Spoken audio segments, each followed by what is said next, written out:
un tarot. Donc c'est le tarot de la nuit des éditions intuitives de la collection Los Scarabeo. Donc voici, donc c'est un tarot évidemment de 78 cartes avec un livre de 128 pages. Donc on peut voir que sur chaque côté de la boîte, il y a des illustrations différentes.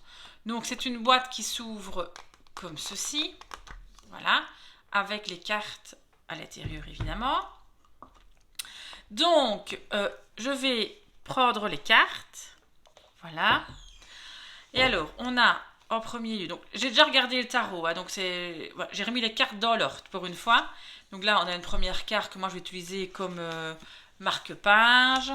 Puis là on a un petit livret, donc le fameux petit livret indiqué de 128 pages qu'on va regarder après. Et puis voici les cartes. Donc ce sont des cartes de très bonne qualité. Donc moi j'aime vraiment bien quand c'est comme ceci. Le dos est comme ça, très beau, donc ça veut dire qu'on peut lire à l'endroit, à l'envers, il n'y a vraiment aucun problème. Voilà, alors, on va un petit peu s'attarder sur le petit livret. Vous voyez comme elle glisse bien. Bon, vous entendez mes chiens aboyer, je suis vraiment désolée. Et certainement mes enfants aussi. On est dimanche et voilà, ils sont à la maison, donc ça fait un peu de vie dans la maison. Donc, tarot de la nuit. Alors, par Carole Anne, oui, je ne l'ai même pas présenté, oui, par Carole Anne Eshenazi, Alexandra V. Bach. Ok. Voilà, donc ça ce sont les créatrices. Donc il y a une introduction. Puis il y a pourquoi un tarot de la nuit. Donc ça va vous expliquer, je vous laisserai lire. Bienvenue au royaume de la nuit. Donc dans ce livret, vous trouverez pour chaque carte son titre principal, le message personnel du personnage de la carte, les mots-clés et les significations divinatoires de la carte. Comment utiliser les cartes? Interprétation des cartes. Le tirage de la nuit. Donc je vois que c'est un tirage à 7 cartes. Ok. Et là, ça commence à expliquer les arcanes majeurs. Donc le fou. Donc il n'y a pas de photo de la carte, mais il y a le nom, puis ben, voilà les mots-clés, puis les mots-clés ici. Et puis toute l'explication de la carte, le magicien, la grotte prêtresse, et ainsi de suite pour tous les arcanes majeurs. On va aller voir pour les arcanes mineurs comment est-ce que c'est présenté. Donc voilà les arcanes mineurs. Donc la suite de coupe, l'as de coupe, je pense que c'est pareil, oui. À chaque fois, c'est la même chose. Donc c'est la même présentation pour les majeurs que pour les mineurs. Donc assez facile.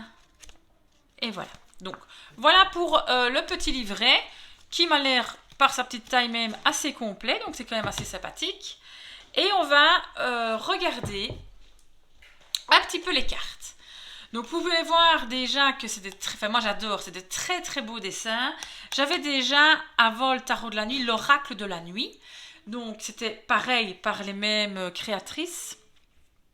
Donc du coup, ben voilà, c'était sur le monde surtout des enchanteurs, le monde un peu Disney, des contes. Donc j'adore, moi je suis une fan de Disney, donc évidemment dès qu'il y a des trucs un peu de Disney, tout ça j'achète. Donc voilà. Alors ici voilà, le fou, le magicien. Donc c'est un jeu qui est fort féminin. La grotte prêtresse, regardez l'impératrice, je la trouve magnifique. Et elle se retrouve aussi sur la boîte. L'empereur, magnifique. Le hiérophante. Les amoureux. Très très belle carte. Le chariot, on voit ici, vous voyez, pièce d'échec noire blanche. La force. L'ermite. Carte de l'ermite magnifique. J'adore cette carte de l'ermite. La roue de la fortune. La justice avec la balance, l'épée. Le pendu. La magnifique carte de la mort. Je crois que dans tous les tarots que j'ai pour le moment, c'est la carte de la mort que je préfère. Ben voilà. Je pense que ça ça parle de lui-même. Tempérance. Le diable. La tour. L'étoile. Oh, je trouve que l'étoile est très lumineuse. On dirait vraiment que c'est une petite lumière qui sort de la carte. La lune. Je trouve que vraiment le jeu de lumière sur ce jeu-ci est vraiment très très bien. Regardez le soleil. On a vraiment l'impression qu'on a un soleil qui va arriver, que ça éclaire, quoi. Donc je trouve que c'est vraiment de très belles cartes et j'adore le jeu de lumière. Le jugement. Et la magnifique carte du monde qui est reprise aussi évidemment sur la boîte. Alors après on va arriver dans les suites. Et là par contre je trouve que c'est un peu plus compliqué. Vous allez voir, on est dans les épées ici.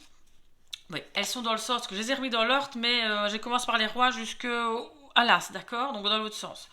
Le roi d'épée, reine d'épée, le cavalier, voyez, le valet d'épée, le 10 d'épée qui est une de mes cartes préférées.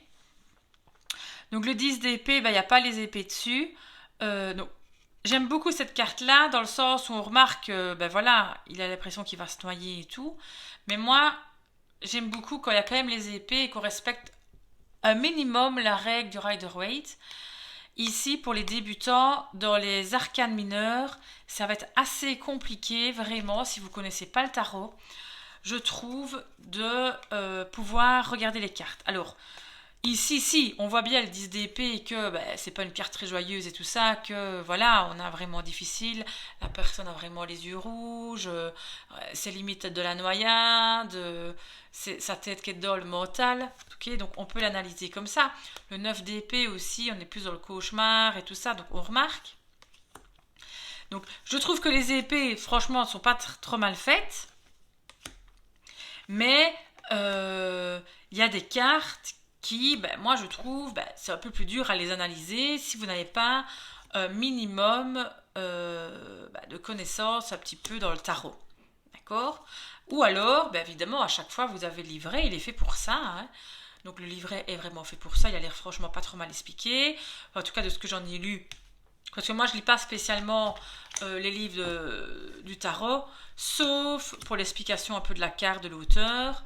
Mais en général, voilà, une reine de bâton, c'est une reine de bâton dans tous les tarots, quoi. Donc je connais fortement bien le tarot et je n'ai pas besoin en général du livret. J'aime le livret, moi, vraiment, pour l'explication de l'auteur, du pourquoi est-ce qu'il a mis ça sur la carte. Donc voilà. Ok. Donc vous voyez ici les bâtons. Donc c'est beaucoup surtout des figures, des photos de personnages, mais vraiment pour l'explication de la carte, je pense qu'il faut quand même un peu se référer au livret et avoir l'explication. Bon alors après quand on l'a eu, il n'y a pas de problème, il faut la retenir aussi. Magnifique cavalier de denier. Donc valet de denier qui me fait penser, je pense que évidemment c'est ça, à Elsa dans la Reine des Neiges. Vous voyez, il y a vraiment des références aux contes, aux légendes. Donc voilà, je les trouve vraiment moi magnifiques. Dans les coupes, il y a la petite sirène. Voilà, c'est vraiment des illustrations magnifiques. Vous voyez ici, ça équivoque à Cendrillon, il y a son carrosse qui est là. Donc regardez. Mais c'est quand même des magnifiques cartes. J'adore, rien que de les regarder, déjà c'est très très beau. Moi le soir, quand je l'ai reçu, j'ai regardé toute ma soirée, j'ai regardé sur chaque carte. J'aime bien analyser un petit peu tous les détails, je vais voir un peu dans le carnet. C'est important, voilà, vous voyez le valet de coupe, sirène. Donc on est dans les coupes, donc de l'eau, évidemment, donc d'où la petite sirène a son importance évidemment dans les coupes. Donc voilà. Si vous aimez bien ce jeu-ci, je vous conseille d'acheter, si vous aimez bien les oracles, évidemment, l'oracle de la nuit, qui a beaucoup de moins de cartes, hein, c'est 30 cartes, je pense, si je me souviens bien, l'oracle de la nuit. Donc c'est quand même pas mal aussi. Et de jouer avec les deux jeux. Moi, j'aime bien mélanger tarot, puis je tire quelques cartes d'oracle avec. Donc le 2 de coupe, l'as de coupe. Et là, c'est une carte supplémentaire, l'ange de la nuit, qu'ils ont fait en plus. Hop. Et voilà, ça c'est la carte. Donc voici un petit peu toute la présentation des cartes, donc ce magnifique tarot. On va essayer de le mélanger, mais quand vous voyez déjà l'aspect des cartes brillantes comme ça se mélange parfaitement, évidemment. Ouais, ça se mélange. Regardez ça. Il n'y a aucun problème pour le brassage. Et pour les étaler, on n'a aucun souci non plus. Ça s'étale bien comme des cartes brillantes. Voilà. Hop. Comme ceci. Et on a vraiment un bord neutre. C'est pas trop mal, je trouve, des fois, d'avoir des bords neutres comme ça. Parce que quand ça s'abîme, de toute façon, ça devient blanc. Là, voilà. Maintenant, on peut très bien refaire les bords. Je dois le faire ici avec mon oracle euro. En noir ou la couleur un peu ici mauve, aubergine de la carte. Donc, pour assortir, si vous voulez. Et évidemment, on fait carte par carte. D'accord, chaque bord, commencez pas à faire comme ceci. Et voilà ma petite présentation du tarot de la nuit. Je remets tout ça en place. Voilà, j'aime bien que tout soit rangé. Et voilà, donc merci de m'avoir écouté. Je vous conseille ce tarot si vous aimez ces illustrations-là. Le livret est super bien fait, donc même si vous êtes débutant, référez-vous vraiment au livret et vous allez arriver sans problème. Merci de m'avoir écouté. À une prochaine. Merci. Passez une très bonne journée. Salut!